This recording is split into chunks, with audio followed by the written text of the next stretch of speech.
주님께서 여러분과 함께 요한이 전한 거룩한 복음입니다.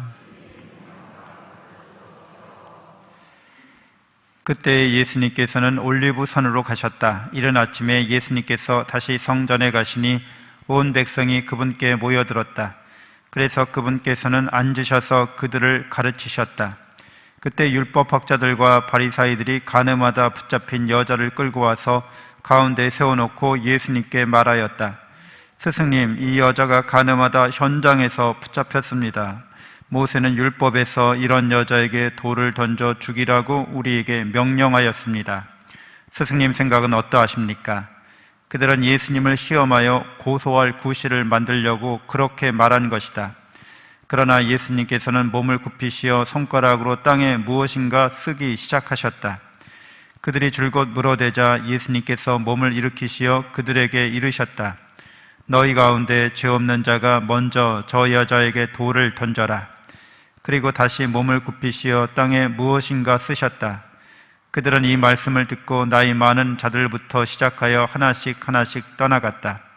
마침내 예수님만 남으시고 여자는 가운데 그대로 서 있었다.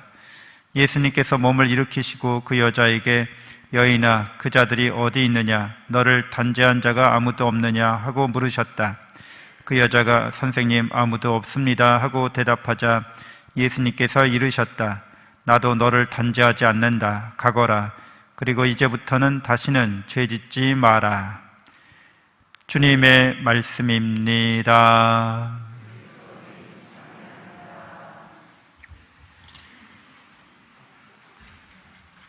천미예수님, 하나님의 복동이 고맙습니다. 고맙습니다.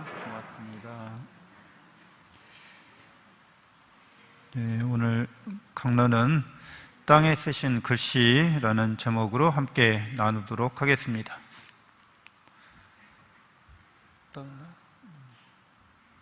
PPT, 네,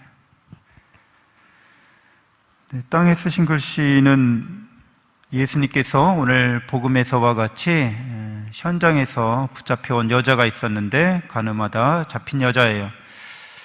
남자는 어디 갔는지 모르겠지만 여자만 잡아왔어요. 우리는 이러한 사례를 이제 구약 성경에서 수산나 이야기를 잘 알고 있죠. 아마 내일 월요일 날 제1독서인데 거기 보면 이제 억울한 누명을 쓰고 잡힌 여자가 수산나죠. 그래서 간음을 했다고, 그래서 돌에 쳐 죽여야 한다고 그렇게 이제 주장하는 그런 걸 우리가 볼 수 있게 돼요. 그래서 하여튼 이 현장에 붙잡혀온 여자 앞에서 사람들이 고소할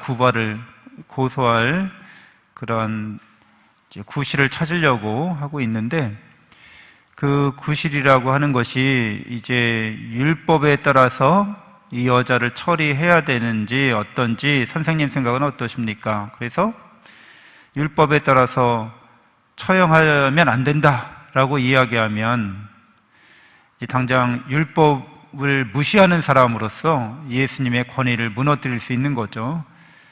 그리고 율법에 따라 처형하라 그러면 처형에 관련된 법률적 권한이 누구도 없어요. 로마 총독에게만 있는 거여서 행정권을 교란시키는 행위를 하는 거죠. 로마의 권위에 도전한다 이렇게. 그래서 그 대답을 강요하는 사람들 사이에서 예수님이 땅에 뭔가를 쓰고 계십니다. 땅에 뭔가를 쓴다는 것은 우리에게 성경 안에서 의미를 이렇게 되새겨 주는데, 창세기 3장 19절은 원죄를 지은 인간에게 하느님께서 이렇게 말씀해 주시는 거죠. 3장 19절에 너는 흙에서 나왔으니 흙으로 돌아갈 때까지 얼굴에 땀을 흘려야 양식을 먹을 수 있으리라. 너는 먼지이니 먼지로 돌아가리라. 죄 지은 인간이 흙에서 나온 존재로서 흙으로 돌아갈 때까지 고생한다는 거죠. 우리가 생존을 위해서, 생활을 위해서 무의미한, 무익한 이제 고생을 하게 되리라는 겁니다. 그리고 그것은 먼지와 같다는 거죠. 성경에서 먼지라고 하는 것은 덧없는 걸 말합니다. 무의미한 걸 말합니다. 그러니까 죄를 짓고 타락한 인간이라고 하는 존재는 번제로 본성이 타락되어서 하느님의 모상으로 자기 자신을 여기지 않는다는 거죠. 진흙으로, 흙으로 인간을 빚어 만드시고 코에 당신의 숨결을 불어넣으셔서 당신을 닮아가도록 그 모상을 전해주셨는데, 죄 지은 인간은 자기 자신을 흙으로만 여긴다는 거예요. 그리고 자기 인생이 결국 흙먼지와 같다는 것을, 거기에서 피할 수 없는 그런 죄인이 된 것을 성경은 우리에게 가르쳐주고 있는 거죠. 하느님을 생각하지 않을 때 하느님과 사랑과 은총의 관계 안에 자기가 있다는 것을, 자기의 본래 자신의 모습인 거죠. 하느님을 닮은 게 본래 인간의 모습이에요. 하느님과의 관계를 드러내는 거죠. 하느님의 사랑과 은총을 충만히 받는 그 자신이 본래 자기가 되는 건데, 죄라는 건 말씀드린 바와 같이 그러한 자기 삶의 존재의 목적에서 어긋나는 걸 말하죠. 그러니까 자기를 하나님의 사랑받는 자로 여기지 않는 거예요. 그래서 자기 삶에서 이탈된 거죠. 자기 삶의 길에서 벗어난 겁니다. 하나님을 사랑하는 길에서. 유한하고 무상할 뿐이죠. 짧은 인생이잖아요. 그래서 지나간 어제와 같은 거죠. 생각해 보면 10년 전이든 20년 전이든 30년 전이든 이렇게 생각하면 지나간 어제와 비슷합니다. 그리고 우리가 해놓은 일들을 보면 그게 어떤 의미가 있는지 의미를 찾기가 어렵죠. 덧없고 무상하고 무의미합니다. 허무할 뿐입니다. 그래서 죄인들이 이러한 절망적인 상황에 처하게 될 때 그거를 어떻게든지 모면하려고, 그걸 어떻게든지 돌파하려고 하는 대처법들이 있어요. 오늘 복음에서 등장하는 사람들과 같은데 차별하기입니다. 그러니까 자기가 위선자로서, 여기 복음에 등장하는 사람들은 이제 율법주의자들이죠. 자기들은 율법을 잘 지키고 이런 인간들, 다른 인간들은 율법을 안 지킨다는 거예요. 나는 괜찮은 사람이고 다른 사람들은 쓸모없는 사람들, 부정한 사람들, 이렇게 얘기하는 거죠. 민족주의자들, 우리 민족은 괜찮고 다른 민족들은 다 쓰레기라는 거죠. 또 성차별, 남성은 괜찮고 여성은 열등하다고 생각하거나 여성은 훌륭한데 남성이 안 좋다고 여기거나 이렇게 성차별을 한다는 거죠. 성 갈라치기를 하는 거죠. 이렇게 남성, 여성 이렇게 갈라치기를 하거나, 요즘에 연령대별로 갈라치기 하거나 차별하려고 한다는 거죠. 그리고 하는 일이 뭔지, 직업에 관련해서도 이런 하찮은 직업에 안 좋은 일이라고 그렇게 생각하는 거죠. 재산이 많고 적음에 따라서 하여튼 차별을 하고 자기는 좋은, 괜찮은 사람이다, 이렇게 위선을 통해서 그런 절망적인 상황에서 모면하려고 합니다. 우리가 잘 알다시피 이렇게 틀리다고, 다르다고 하는 거는 틀린 게 아니다라는 말을 잘 알고 있잖아요. 위선자들은 다른 거를 틀리다고 한다는 거죠. 나하고 정치적인 견해가 다를 수 있잖아요. 틀린 게 아니죠. 그거는 다른 거죠. 다른 거는 나쁜 게 아니죠. 좋은 거예요. 여러분, 꽃들이 다 다르게 피잖아요. 좋은 거예요. 여러분들 과일 종류가 다 다르잖아요. 좋은 거예요. 내가 어떤 과일 좋아한다고 그래서 다 그 과일만 있어, 다른 과일은 없어, 다 틀린 거야. 그 과일만 먹어야 돼. 얼마나 이게 우리의 풍요로움을 제한하는 거겠어요. 그런데 이제 위선자들은, 죄인들은 이제 그렇게 계속 차별하고 갈라치기 한다는 거예요. 그러면서 이제 남 탓하는 거죠. 자기는 책임이 없다는 거예요.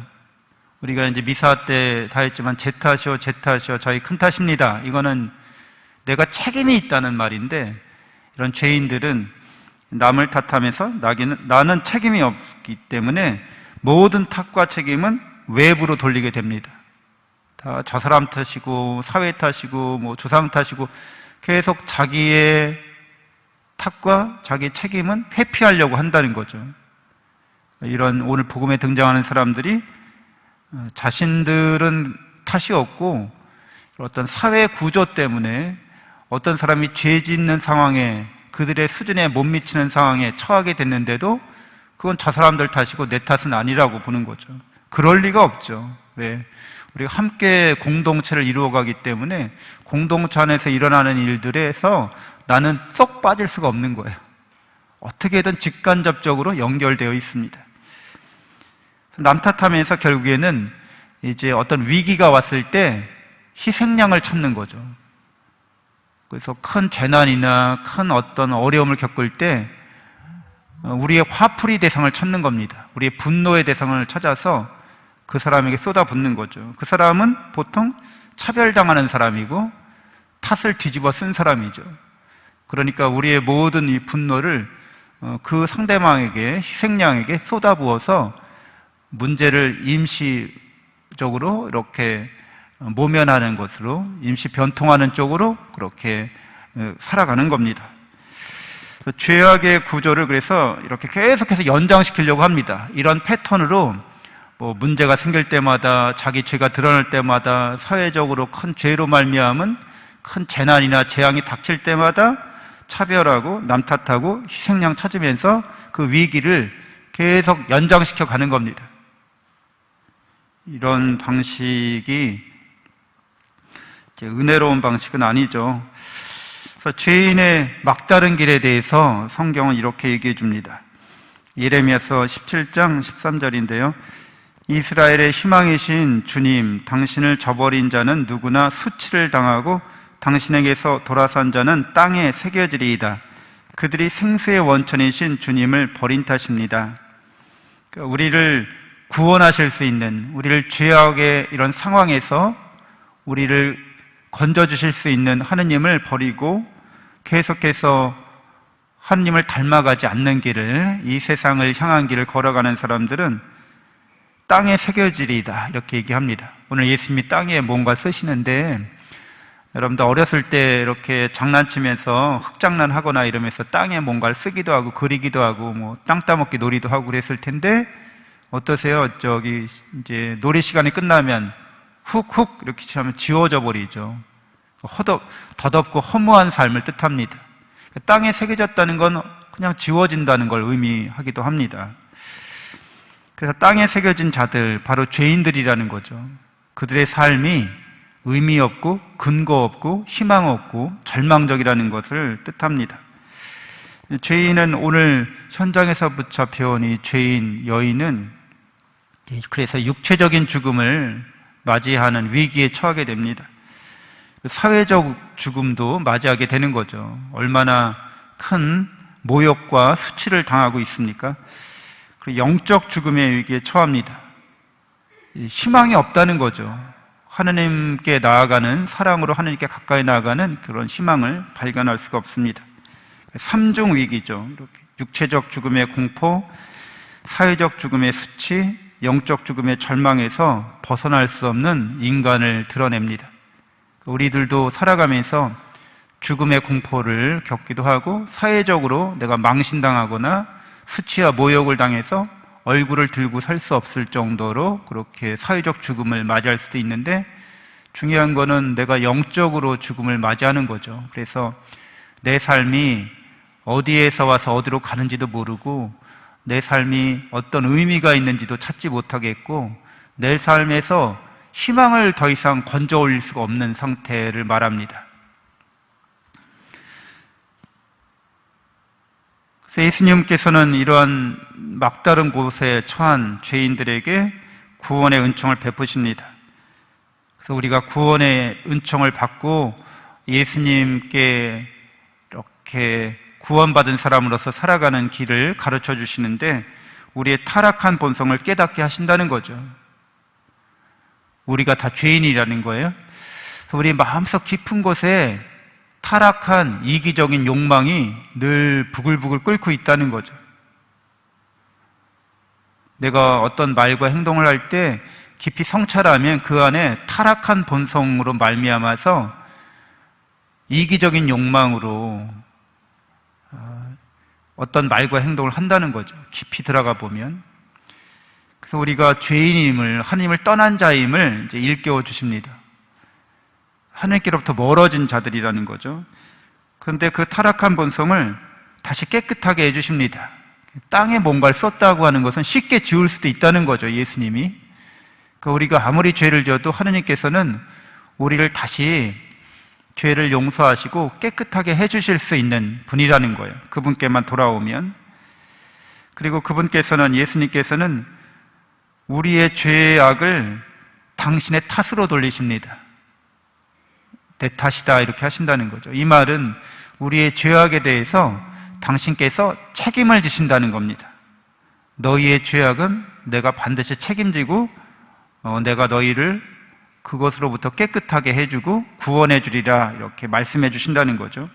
그리고 정말로 우리 구원을 위해서 스스로 희생양이 되어 주십니다. 속죄양이 되어 주신다는 거죠.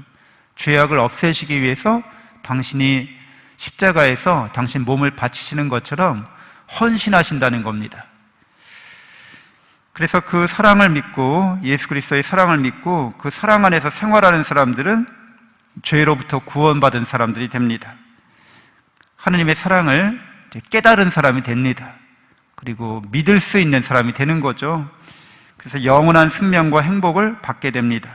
이렇게 예수 그리스도를 통해서 죄악과 죽음에서 구원받은 사람들은 하늘에 그 이름이 기록됐다는 거죠. 루카복음 10장 20절에 땅에 글을 쓴다고 하는 것은 우리가 헛되고 무의미한 존재이고 죄의 존재라는 걸 뜻하고, 그것이 쉽게 흙으로 다시 덮여지는 것처럼 하나님께서는 우리를 용서하신다는 거죠. 너그럽게, 자비롭게. 그리고 그걸 믿는 사람들을 하늘에 기록하신다는 거예요. 하늘의 영원한 생명의 책에 우리 이름을 다 써주십니다. 그러니까 올바르게 되돌아온 거죠. 본래의 깨끗한 하나님이 창조하신 자신의 모습을 되찾은 사람들입니다. 제2독서에서 바오로 사도는 이렇게 예수님을 아는 구원의 지식에 대해서 이야기해 줍니다. 필리피서 3장 8절이죠. 바오로 사도는 구원의 지식의 그 지고한 가치 때문에 비록 다른 모든 것을 잃었지만 그 잃은 것들을 아까워하거나 잃은 것 때문에 마음 아파하거나 아쉬워하면서 늘 미련을 갖는 게 아니라 아주 과감하고 아주 적극적으로 이야기하고 있는데, 해로운 것으로 여기고 쓰레기로 여긴다고 그렇게 말하고 있습니다. 그러니까 바오로 사도는 율법주의자였죠. 자긍심, 프라이드가 굉장히 높았습니다. 자기 민족, 자기 가문에 대해서도 우월의식을 갖고 있었고요. 또 자기가 남성이라고 하는 데 대해서도 특별한 우월의식을 갖고 있었습니다. 사회가, 세상이 그에게 부여한 모습이었죠. 겉모습이죠. 자기의 속모습은 여전히 자기가 탐욕적이고 이기적이었음에도 불구하고 자기의 죄성은 무시하고 자기가 율법을 잘 지키고 자기 민족이 훌륭한 민족이고 우리 가문이 훌륭한 가문이고 나는 그 가문의 남성으로서 사회적으로 인정받는 전도 유망한 그런 사람이다, 이렇게 여기고 있었던 건데, 예수 그리스도의 복음을 알고 예수님의 십자가 죽음과 부활의 의미를 깨닫고 그분의 사랑으로 자기가 죄인이고 또 자기가 죄인임에도 불구하고 이 죄인을 위해서 하나님의 아드님께서 속죄의 희생양이 되셨음을 알고 그럼으로써 자기가 사랑이 뭔지를 알게 됐다는 거죠. 그래서 그 모든 것들을 쓰레기였구나, 이게 내가 하나님의 사랑을 깨닫고 믿게 하는데 장애물이구나. 그래서 그런 것들을 모두 잃었지만 괜찮다는 거예요. 예수님을 아는 그 지식, 구원의 지식이 지고하기 때문에. 그래서 여러분들도 예수 그리스도를 아는 지고한 구원의 지식을 다 마음에 새기고 사는 사람들이죠. 그 사랑으로 내가 구원받았다는 거예요. 그 사랑으로 우리가 죄악과 죽음으로부터 벗어났다는 데 있습니다. 그 사랑으로 자기 자신을 사랑할 줄 아는 거죠. 그래서 내가 영원한 생명과 행복을 이미 받은 자라는 것을 기뻐하는 사람들입니다. 세상 어떤 것도 우리에게 이런 사랑에 대해서 가르쳐주지 않고 이런 사랑을 베풀지도 않고 또 영원한 생명과 행복을 줄 수도 없는 거죠. 땅에 기록한 것으로는 그런 것들을 얻을 수가 없습니다. 진실한 사랑을 위한 죽음, 예수 그리스도의 죽음이죠. 그분이 부활하신 것처럼 그 부활의 힘으로 살아가는 사람이 되고자 합니다. 바오로 사도는 이미 그러한 예수님의 사랑으로 자신이 충만하다는 것을, 자신이 그런 사랑에 사로잡힌 자 되었다는 것을 고백합니다. 여러분들 한 사람 한 사람에게도 그렇게 예수 그리스도의 사랑이 충만한 거예요. 이미 여러분은 그렇게 사로잡힌 자들입니다. 실제로는. 그래서 예수님을 닮아가고자 하는 것이, 그 목표를 향하는 것이 바오로 사도에게는 전부다, 이렇게 고백하고 있는 거죠. 내가 그것을 이미 얻은 것은 아니지만 나는 그것을 얻고자 사랑으로 나도 기꺼이 죽음을 맞이하고 또 사랑으로 말미암아 죽은 그 상태에서 다시 살아나는 부활의 힘에 힘입어서 끊임없이 자신의 인생을 살고자 한다고 우리에게 말씀해 주고 있습니다. 우리의 삶도 세상 살아가면서 겪게 되는 여러 가지 고난이나 역경이나 시련이 있을 수 있습니다. 그것 때문에 우리가 뭔가를 잃어버렸다고 생각하거나 어떤 상처를 받았다고 생각하죠. 그러나 예수 그리스도 안에서 우리는 절대 빼앗길 수 없는 그런 보화를, 그런 은총의 큰 자산을 이미 받은 사람들입니다. 예수님의 사랑과 그분의 은총은 누구도 우리에게서 빼앗아 갈 수 없습니다. 우리에게 주신 것이죠. 그래서 우리가 받은 것을 통해서 우리 자신을 사랑할 수 있습니다. 모든 역경과 시련을, 고난을 이겨낼 수 있습니다. 오히려 그런 것을 통해서 진짜가 드러난 거죠.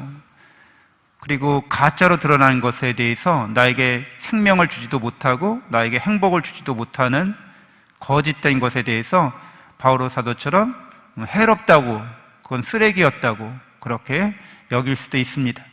우리는 자기 자신을 사랑하면서 이웃을, 다른 사람들을 이런 사랑의 길에, 영원한 생명과 행복을 얻는 길에 함께 동참해서 동반자가 돼서 갈 수 있도록 그렇게 노력해야겠습니다. 잠시 눈을 감고 묵상하겠습니다.